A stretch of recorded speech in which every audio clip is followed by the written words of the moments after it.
Susana Leliva es profesora y licenciada en Ciencias de la Educación de la Universidad Nacional de Córdoba, especialista en análisis institucional por la Universidad Nacional de Salta, profesora en el Instituto Superior del Profesorado Tecnológico hasta el 2004 en el área de Tecnología y Educación Tecnológica, profesora en especialización de posgrado de Educación Tecnológica de la Universidad Nacional de Misiones. Fue tutora del Programa Nacional de Formación Docente en especialización docente del nivel superior en Educación y TIC. Expositor en congresos relativos a educación tecnológica y tecnología en nivel provincial, nacional e internacional. Capacitadora en educación tecnológica desde el Instituto Superior de Profesorado Tecnológica en los Ministerios de Educación y Nacional, provincial y nacional. Autora de artículos y libros referidos a la educación tecnológica y tecnología, integrante de la Red Nacional de Educación Tecnológica.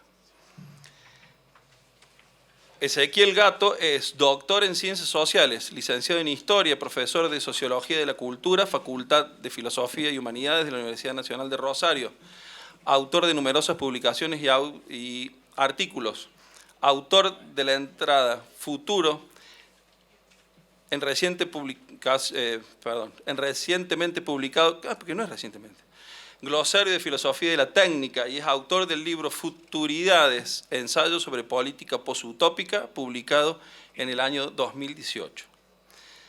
Miguel Ángel Ferrera, nuestro querido Miguel, es ingeniero electricista electrónico por la Universidad Nacional de Córdoba, actualmente jubilado, pero en actividad permanente.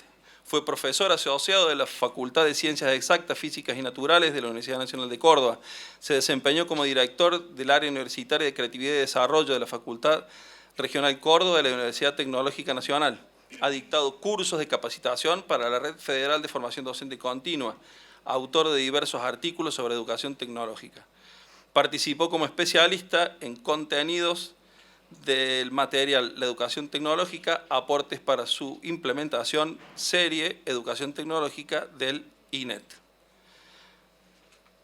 Susana, el micrófono es tuyo. Un aplauso, por favor.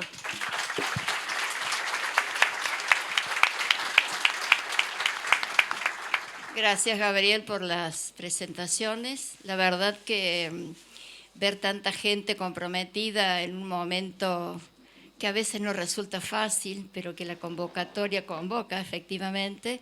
Así que bueno, reitero la felicidad que Gabriel cuando se equivoca expresa y los deseos de augurio de tanto la directora de Enseñanza Superior como la de nuestro instituto, Carola Rodríguez.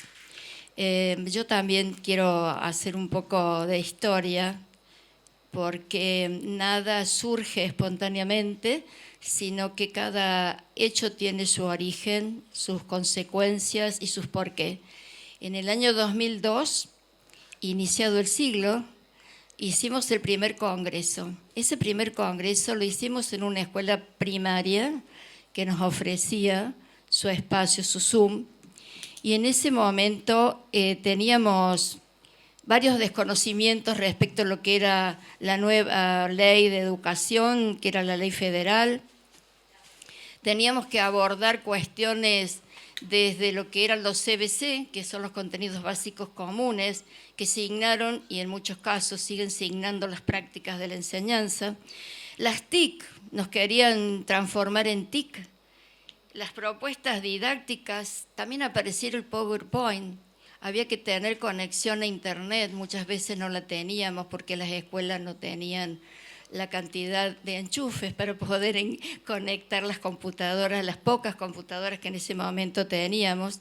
Pero lo que quiero descartar es el tema de la escuela se llama Armada Argentina. Y nosotros a partir de ese nombre, Armada, siempre hemos estado armados y armadas para estar al frente de lo que significan las demandas del contexto en lo que hace a la producción de las tecnologías. En esos tiempos donde todo siempre fue mucho más difícil, como ahora, conseguir el apoyo de las instituciones, teníamos que estar atentos a los recursos y dispositivos que teníamos, los pocos, pero también hacer frente a la propuesta marketinera de adquirir dispositivos para mejorar las clases, poder brindar capacitación y formación acorde a lo que nos estaban demandando el contexto. Y como todo currículum, el currículum se construye no en los papeles, sino que a partir de la producción en papel comienza a transitarse y verdaderamente el currículum real es el que cada docente hace en sus aulas. Consecuentemente, las aulas no siempre son las mismas, los contextos institucionales, las comunidades educativas no son las mismas, pero también el currículum debe ir como no adaptándose, sino acomodándose a esas demandas y tratando de dar respuestas.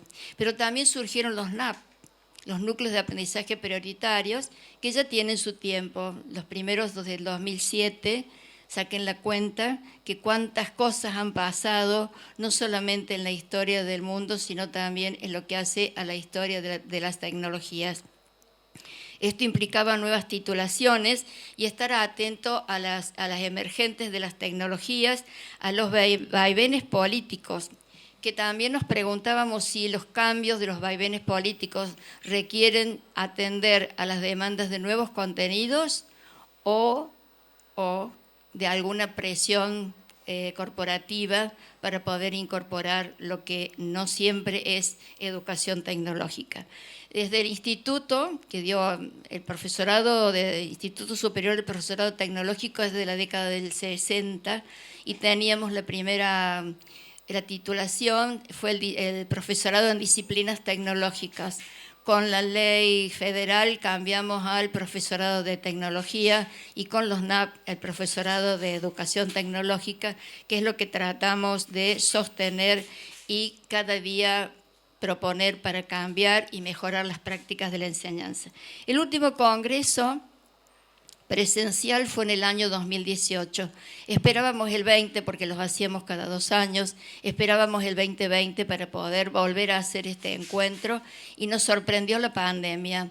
Un tiempo de incertidumbre, de rupturas en nuestras prácticas personales y nuestras prácticas profesionales. Comenzamos a ver o no, a poder utilizar o no determinadas plataformas para dar clase. Reconocimos que podíamos dar clase, enseñar y aprender aún no estando en lugar físico con los alumnos. Tuvimos que buscar miradas diversas para entender qué es lo que estaba pasando, qué era lo que podíamos creer.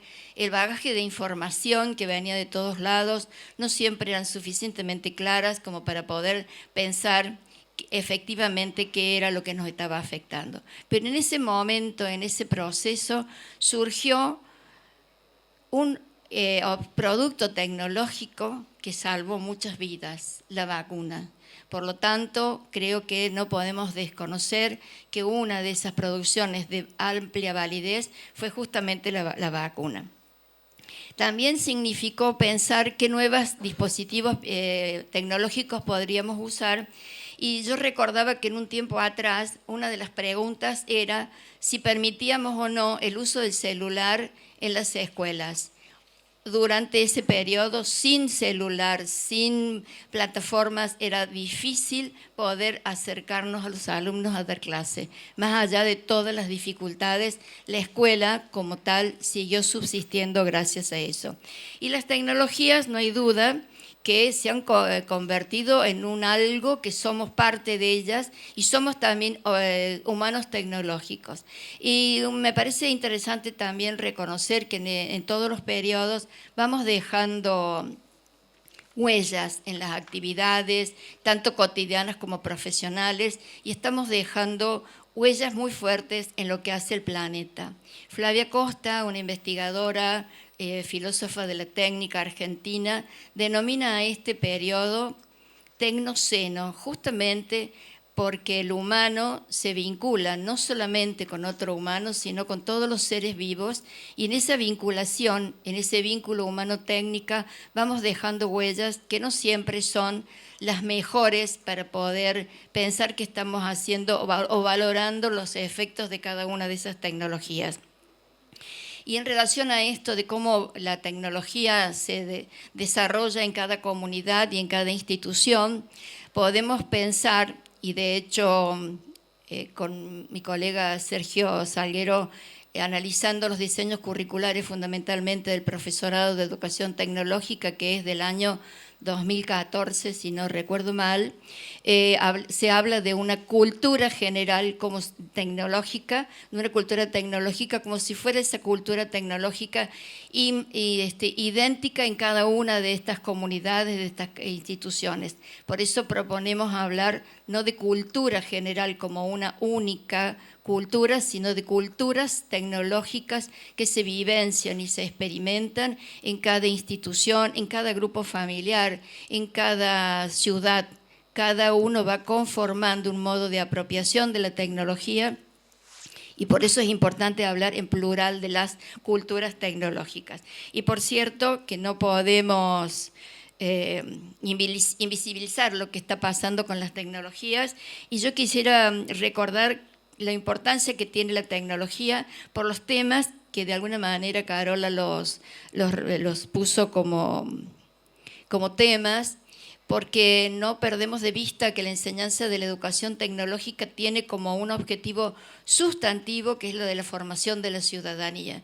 Y la ciudadanía, justamente porque somos de distintas culturas tecnológicas, requiere de diferentes aportes y de diferentes aplicaciones. Entonces, en el Congreso tenemos a los avances que refieren a las tecnologías y su valor social, a la sustentabilidad y la economía circular, la inteligencia artificial, ciencia, realidad o ficción o imaginación, pero que está, es como las brujas, no creo en las brujas, pero que las hay. La automatización de procesos, la robotización, los bioplásticos, los movimientos feministas y las cuestiones de género, el cambio climático, la crisis civilizatoria y un futuro que tal vez podamos interrogarnos acerca de ellos. Y es tan importante todos estos temas, y sobre todo uno que en particular no suele estar en los congresos y no ha estado en los nuestros, que es el de género y tecnología, el lugar de la mujer en la tecnología y en los movimientos feministas.